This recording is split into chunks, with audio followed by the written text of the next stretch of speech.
South Africa के खिलाफ 352 run हमने चेस किए थे। नो डाउट इसमें एक्स्ट्रा उन्होंने बैटिंग की, रिजवान ने और उसने सलमान ने। उसको देखते हुए तो हमें तो ऐसा लग रहा था कि जी पाकिस्तान की टीम अब न्यूजीलैंड को तो फाइनल में बहुत मुश्किल डालने वाली है। देखिए ये सबको पता है कि जो साउथ अफ्रीका की जो बॉलिंग लाइनअप थी, अगर हम स्पिन अटैक देख लें, ये फास्ट बॉलिंग अटैक देख लें, वो न्यूजीलैंड वाला नहीं था। न्यूजीलैंड की जो पूरी टीम है बहुत तगड़ी टीम है, चाहे बॉलिंग हो, फास्ट बॉलिंग हो, स्पिन हो, बैटिंग हो। लेकिन फिर भी हम ये कहते हैं कि चले यार, हमने तो नहीं बोला था ना कि आप अपनी वीक टीम खिलाएं साउथ अफ्रीका वाले। फिर उसके बावजूद भी एक्स्ट्रा मैच जितवा के चले गए रिजवान और सलमान। न्यूजीलैंड, मैं थोड़ा सा पीछे पहले मैच में आपको लेके जाना चाहता हूँ। न्यूजीलैंड ने आई थिंक 330 किया था। ग्लेन फिलिप्स ने क्या 100 रन की जो उसने बैटिंग की, क्लास बैटिंग की। उसके बाद क्या हुआ, पाकिस्तान 252 पे ऑल आउट हो गया। कैसे आउट हुआ? उनके स्पिनर्स ने बड़ी जबरदस्त बॉलिंग की, ब्रेसवेल ने बड़ी जबरदस्त की, सेंटनर ने बड़ी जबरदस्त की। अगर फास्ट बॉलर इस कंडीशन में अच्छी बॉलिंग कर जाता है तो बहुत बड़ी बात है, लेकिन उनके दोनों स्पिनर ने जबरदस्त बॉलिंग की। मुझे अब ऐसा लग रहा है कि हम ये जो राउंड का मैच हारे न्यूजीलैंड से और जो फाइनल आज हारे, ये दो मैच हारने के बाद मुझे ऐसा लगता है कि कहीं चैंपियन ट्रॉफी का पहला मैच भी हम इनसे ना हार जाए, क्योंकि जाहिर सी बात हमने प्रेशर तो ले लिया अब इनका। अभी तो उनकी पूरी टीम खेल ही नहीं रही, चैपमैन नहीं खेल रहा, रचिन रविंद्र अनफिट हुआ हुआ है। वो अगर चैंपियन ट्रॉफी में वापस आ जाता, वो इनका बड़ा यूजफुल क्रिकेटर है, बैट्समैन भी और स्पिनर भी। उसके बाद लॉकी फर्गसन, वो वैसी तेज है, तेज बाउंसर्स करता है, एटीट्यूड बड़ा तगड़ा है। ये तीन प्लेयर अगर आ जाते हैं तो फिर पाकिस्तान की टीम के ऊपर तो और प्रेशर हो जाएगा, वो टीम और तगड़ी हो जाएगी। अच्छा आज के मैच में आप देख लें, टॉस जीता, बहुत अच्छा फैसला था। अगर टॉस जीत के इतने भी आउट होने तो फायदा क्या, रन नहीं करने तो फायदा क्या भाई। 242 रन 43 इसमें नहीं बनते भाई, इस पे नहीं रुकते।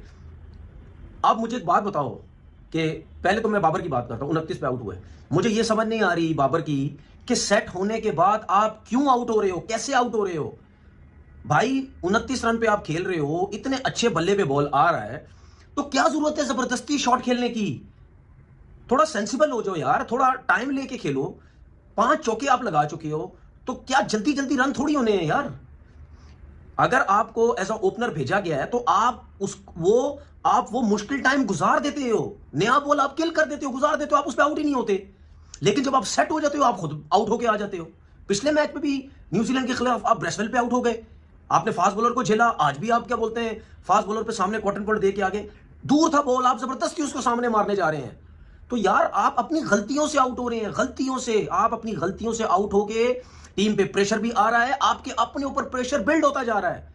अगर आज के मैच में आप रन कर देते, मैं नहीं कह रहा 100 कर देते, आप 60 70 80 रन की इनिंग भी खेल देते, तो आपका कॉन्फिडेंस बेहतर हो जाता है चैंपियन ट्रॉफी के लिए। अब इसी न्यूजीलैंड की टीम के अगेंस्ट आपने फिर ओपन करनी है, और वहां पे क्या आपका कॉन्फिडेंस होता है मुझे नहीं समझ आती। अब आगे आप क्या करेंगे? उसके बाद फिर वही रिजवान जो है वो रिजवान 50 नहीं कर सके, अच्छी बैटिंग कर रहे थे। सलमान भी वो भी 50 नहीं कर सके, 45 46 दोनों ने इस तरह किए। लेकिन बात यह है कि आपने देखा कि फखर जमान आउट हुआ, उसके बाद आपके एकदम से कैसे रन रुकते हैं। देखिए मेरी बात ये याद रखें, साउथ अफ्रीका के खिलाफ जो सलमान ने और रिजवान ने 100 रन की इनिंग खेली, मैच जितवाया, पाकिस्तान को स्टार्ट बहुत अच्छा मिल चुका था, 50 रन का स्टार्ट मिल चुका था, जिसकी वजह से मोमेंटम बड़ा जबरदस्त बन गया था, उसको वो फिर दोनों कैरी करते चले गए। इसी तरीके से अगर टॉस जीत के बैटिंग की है तो आपको ऊपर का ओपनर्स का मोमेंटम मिलना चाहिए था, लेकिन फखर आउट हो गए। उसके बाद जो है वो आपके 3 प्लेयर इतने जल्दी आउट हो गए। रिजवान और उसने टाइम लेते रहे, लेकिन वो भी बड़ी इनिंग नहीं खेल सके। चले जी वो दोनों भी आउट हो गए, मैं ये मानता हूं कि जी दोनों ठेका नहीं उठाया हुआ, सऊद शकील ने भी कुछ नहीं किया।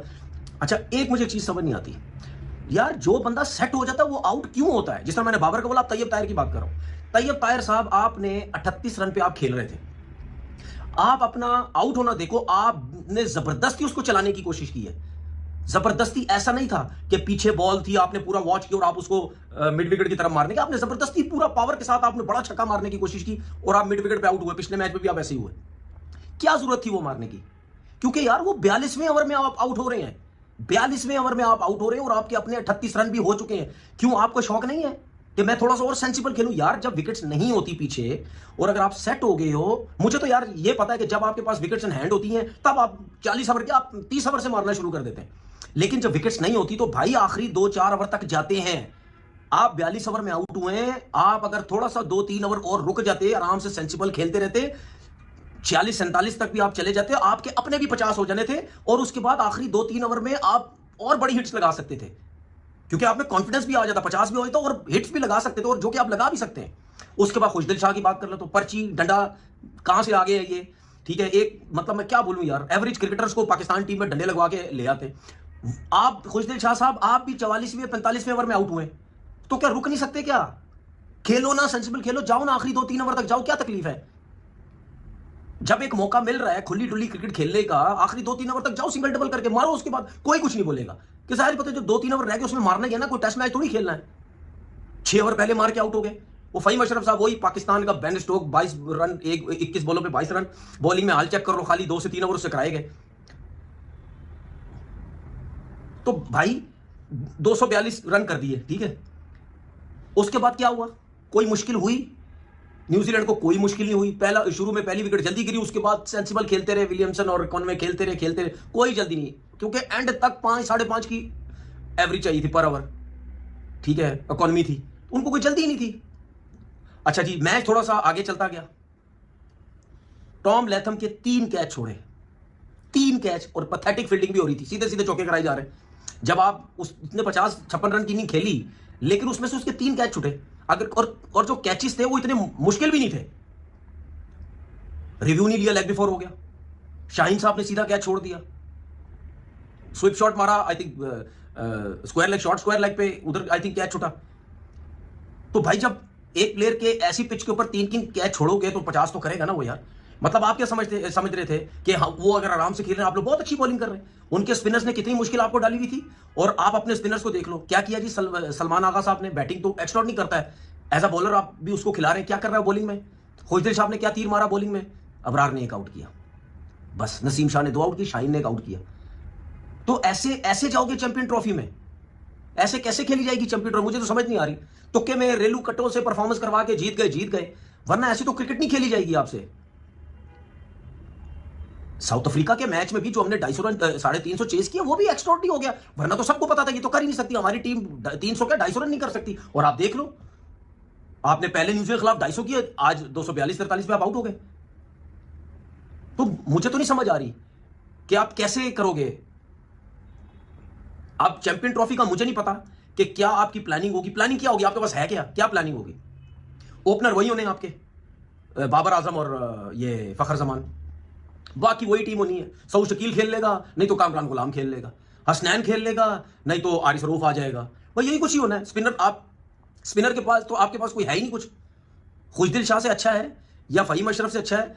अगर फहीम अशरफ ड्रॉप हो तो उसकी उसके फास्ट बॉलर आएगा, फास्ट बॉलर ही है। खुशदिल शाह से अच्छा तो आप इसको कामरान गुलाम को खिला लो, उसी को खिला लो, वो कुछ ना कुछ बैटिंग तो और तगड़ी हो जाएगी, शायद हमारी टीम बड़े रन कर दे। उसके बाद 23 तारीख को इंडिया से मैच है, मतलब वो तो खेल ही दुबई के अंदर रही होगी, तो कैसे टैकल करोगे यार? ऐसी फ्लैट पिचेस पे आपके पास जेन्युइन स्पिनर्स ही नहीं है, तो कैसे आप ऐसी टीमों को पकड़ोगे यार?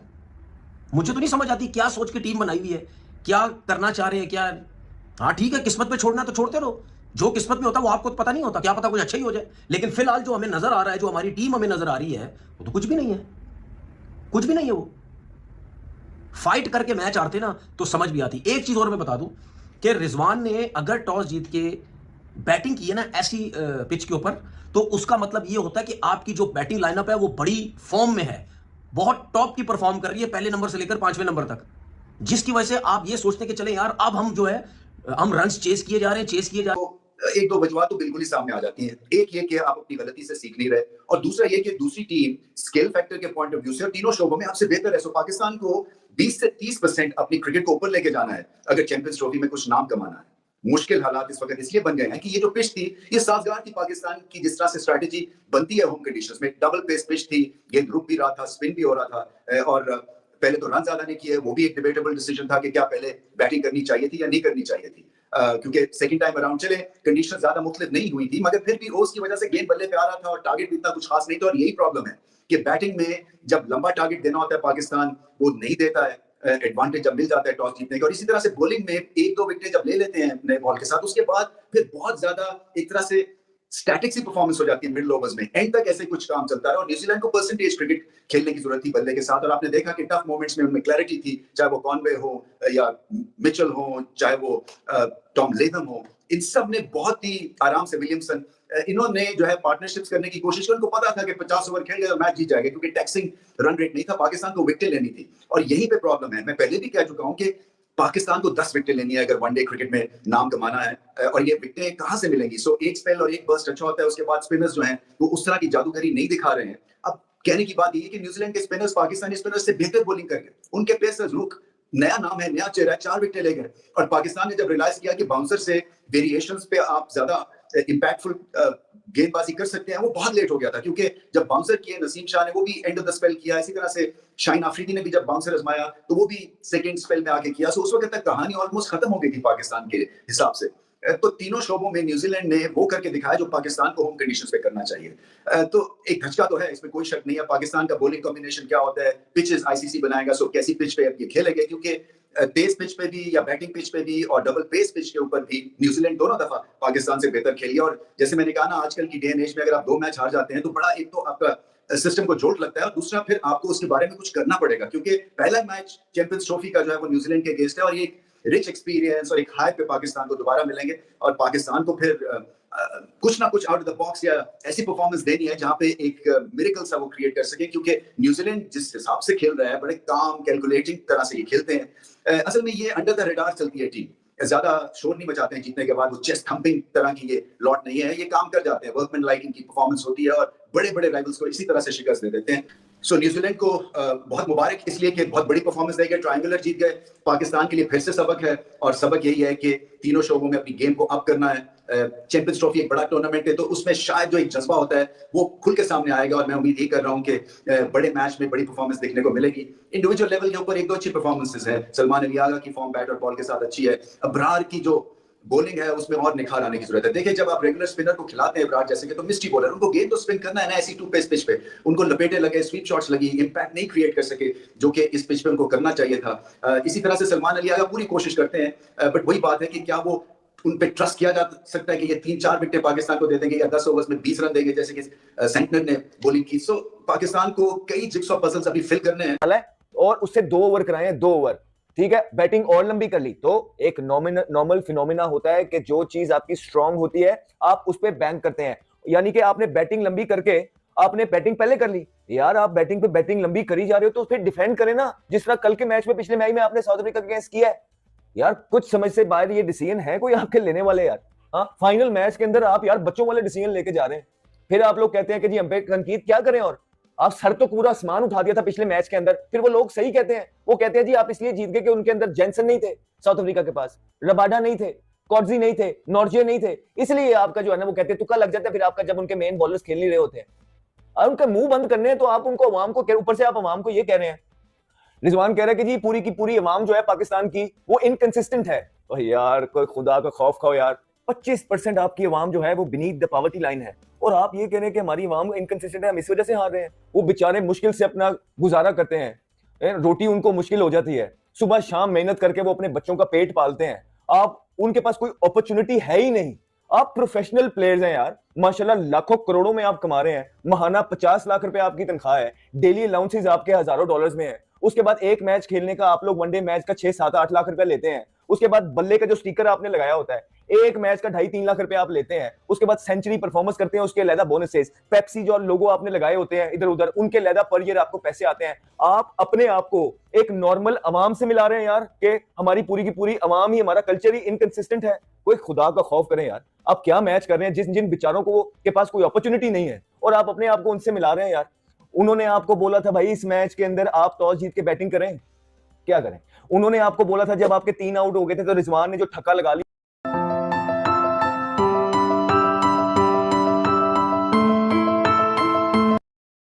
हेलो दोस्तों, कैसे आप सब लोग? उम्मीद करता हूँ कि बढ़िया होंगे, मजे में होंगे। तो दोस्तों, कैसा लगा आपको ये वीडियो? अगर वीडियो पसंद आया तो वीडियो को लाइक कर दे, चैनल को सब्सक्राइब कर दे, और आगे भी पाकिस्तानियों को ऐसे ही देखना चाहते हैं, पाकिस्तानियों की ऐसी बौखलाहट देखना चाहते हैं, ऐसे उनको जलता हुआ देखना चाहते हैं, ऐसे उनको रोता हुआ देखना चाहते हैं, तो हमारे साथ बने रहिए और चैनल को सब्सक्राइब करके और बेल आइकन जरूर दबा दें। धन्यवाद। जय हिंद।